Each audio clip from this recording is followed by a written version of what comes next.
insecticides qui seraient responsables de la mort des abeilles. En tout cas, cette affaire illustre deux conceptions différentes de l'agriculture, celle des apiculteurs, férus d'écologie, celle des viticulteurs, tenaillés par le souci du rendement. Le reportage de Pierre Nicolas et Claude Haim. Au premier printemps, quand les acacias étaient en fleurs, Ouais. hein, ils passaient avec la poudreuse, la machine avec le platon en poudre. Ouais. C'était du soufre. Ouais. Et au Les même agriculteurs, moment, les viticulteurs, les agriculteurs. Ouais. vous voyez, viticulteurs avec les petites machines pour poudrer. Oui, Ça, oui, oui. je ne sais pas si ça allait à la main ou... Non, ça allait déjà... Oui, à la turbine, soufflerie, oui, une soufflerie oui. qu'ils mettaient au dos. Et ce temps-là, mon père, il rentrait du granit d'Alsace et il voyait un nuage de poussière qui montait vers les acacias. Et à ce moment-là, vous aviez des abeilles qui mouraient, À ce moment-là, je les avais là. Et le soir même, il y avait eau comme ça. d'abeilles mortes. D'abeilles mortes.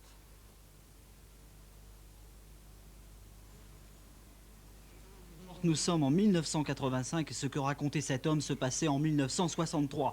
Le problème est donc toujours le même si l'on en reparle cette année. C'est qu'il prend désormais une proportion inquiétante. Après le Haut-Rhin, c'est maintenant le Bas-Rhin qui est touché. Le responsable désigné par les apiculteurs est toujours le même. Il s'agit d'insecticides utilisés dans les vignes ou sur les champs de céréales.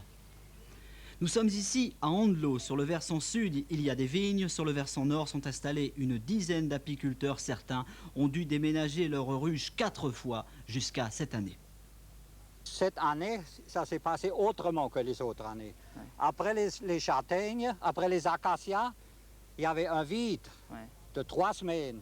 Et les abeilles ne trouvaient rien de mon côté près des sapins parce que c'est un peu en retard. Alors ils cherchaient. Les abeilles volent à 3 km. Ils sont venus de ce côté-ci, près des vignes, où il y a des champs de mûres en pleine floraison.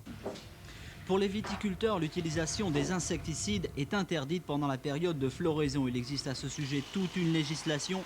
Seulement, ces produits sont de plus en plus nombreux et de plus en plus efficaces. Ils résistent même à la pluie.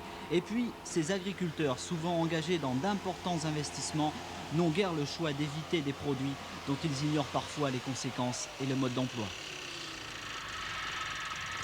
Il y a des gens qui utilisent systématiquement de l'insecticide sans, aller voir sur place si vraiment c'est nécessaire ou si c'est pas nécessaire.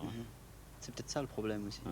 On utilise à tort et à travers. Bon, pour 150 francs l'hectare, on veut mieux se protéger. On joue la carte de la sécurité, on balance de l'insecticide plutôt que d'aller voir des parcelles qui sont sensibles et voir si vraiment un insecticide se justifie. Et ce sont des produits dangereux en général ?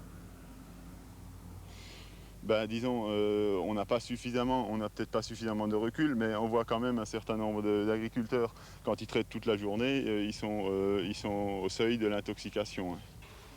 En se promenant dans les vignes, on fait d'ailleurs parfois d'embarrassantes découvertes. Mais attention, dans cette affaire, les viticulteurs ne sont guère coupables que de vouloir survivre dans un système qui les dépasse largement. Ces abeilles mortes doivent à tout prix servir de sonnette d'alarme.